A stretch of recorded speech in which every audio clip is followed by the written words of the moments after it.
Hai guys, selamat datang di channel Jendela Dunia. Sebelum nonton videonya, jangan lupa klik subscribe, like, comment, and share.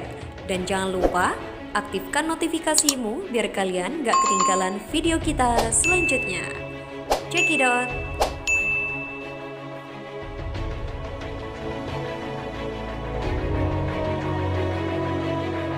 Banyak kisah menarik dan misteri yang diceritakan oleh prajurit TNI dalam bertugas. Ini kisah perjuangan seorang prajurit di Medan, Papua. Tanah Papua dikenal berat dengan hutan yang begitu luas. Kisah ini tertulis dalam buku Kopassus untuk Indonesia karya Iwan Santosa dan E.A. Natanegara. Ada cerita aneh, lucu, seram, ajaib, dan konyol dari prajurit Kopassus yang ditugaskan di Papua. Mulai dari cerita prajurit yang tersasar di hutan yang hanya memakai kaos dan sepatunya untuk bertahan hidup, sampai cerita prajurit heroik tergantung di ketinggian hampir 5.000 meter di dinding karang Pergunungan Jayawijaya selama 4 hari, berusaha mengevakuasi jenazah korban pesawat tanpa bantuan alat ekskavasi, hanya menggunakan baju loreng.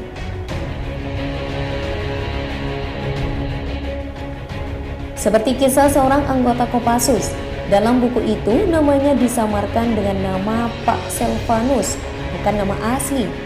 Saat dikirim ke Papua, Silvanus ditempatkan sebagai komandan pos di Timika yang waktu itu sangat rawan karena keberadaan Kelly Kualik dan Tadeus Yogi yang cukup rajin membunuh tentara. 2 pekan sekali Silvanus mendengar ada anggota TNI yang terbunuh. Sampai suatu hari turun perintah dari Pangdam untuk menggerebek suatu desa markas UTM yang jaraknya 6 dari jalan kaki dari posko Timika. Silvanus meminta prajurit-prajurit terpilih dari Batalion 752 Sorong untuk dibawa menyerbu desa markas UPM. Pasukan tersebut berangkat pada bulan Oktober. Di hari kelima, mereka bertemu sungai dengan arus sangat deras untuk diseberangi. Dari 10 prajurit, satu persatu berhasil menyeberangi sungai tersebut. Saat prajurit ke-6 ingin menyeberang, lucunya prajurit ini tidak bisa berenang.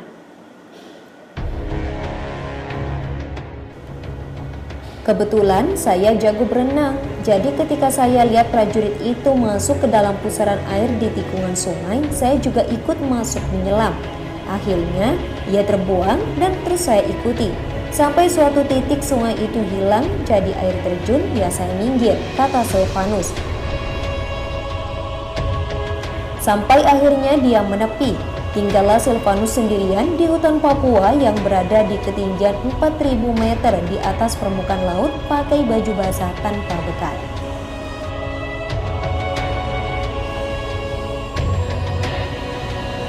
Lima orang sudah menyeberang, 3 orang belum menyeberang, dan saya hanyut bersama si kopral.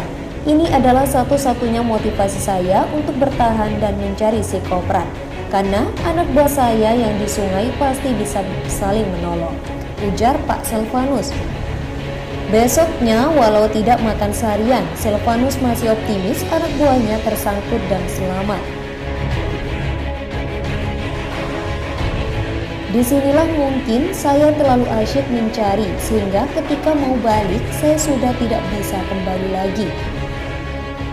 Di kepala saya harus mencari arah ke Timika untuk lapor ke komandan dan melanjutkan mencari anak buah yang hilang. Tidak terasa sudah masuk hari keempat. Sepatu saya sudah hilang karena hanyut ketika dibuka waktu tidur. Hari ke-6 saya sudah diambang sadar, cerita Silvanus. Silvanus tidak bisa lagi menceritakan secara detail apa yang terjadi selama menghilang di hutan.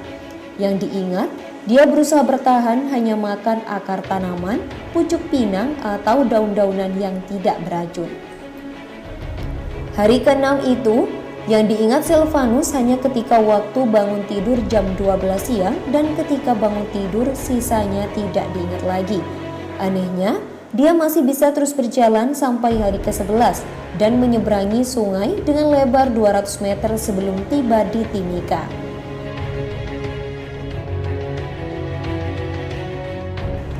Menurut Wakil Komandan Satgasnya yang waktu itu berada di Jayapura, Silvanus tiba di Timika hanya tinggal tulang berbalut kulit, mata yang terus berputar liar seperti penari kecak yang telapak kaki bengkak penuh dengan potongan kayu. 4 orang dokter dari Freeport turun untuk memeriksanya dan dia dinyatakan sehat, bebas mulai dari cacing tambang sampai malaria. Silvanus menceritakan selama hidup di hutan dia tidak sendiri, melainkan ada yang menemani namun makhluk yang hidup di dunia lain. Saya makan banyak begitu bukan balas dendam, tapi rupanya ada yang ikut. Tiba-tiba saya ingat bahwa saya selama di hutan memang selalu ditemani 3 orang. Kalau matahari sudah terbenam, satu memijat kaki, satu memijat pundak, dan satu lagi berbagi rokok sama saya. Alamnya sudah lain. Motivasi saya waktu sadar kalau jam 12 siang tinggal bagaimana nasib pasukan saya. Kata Silvanus menceritakan kisah anehnya. Setelah kejadian itu, Silvanus dibawa ke orang pintar untuk dimandikan jam 12 malam dengan air bunga. Selesai dimandikan, dia hanya mengajukan satu pertanyaan. Kok saya ada di Jayapura? Cerita Silvanus selamat setelah hilang belasan hari di tengah hutan di Papua menyimpan hal misterius. Namun dari cerita Silvanus ada contoh luar biasa. Seorang komandan TNI tak meninggalkan anak buahnya saat dalam bahaya.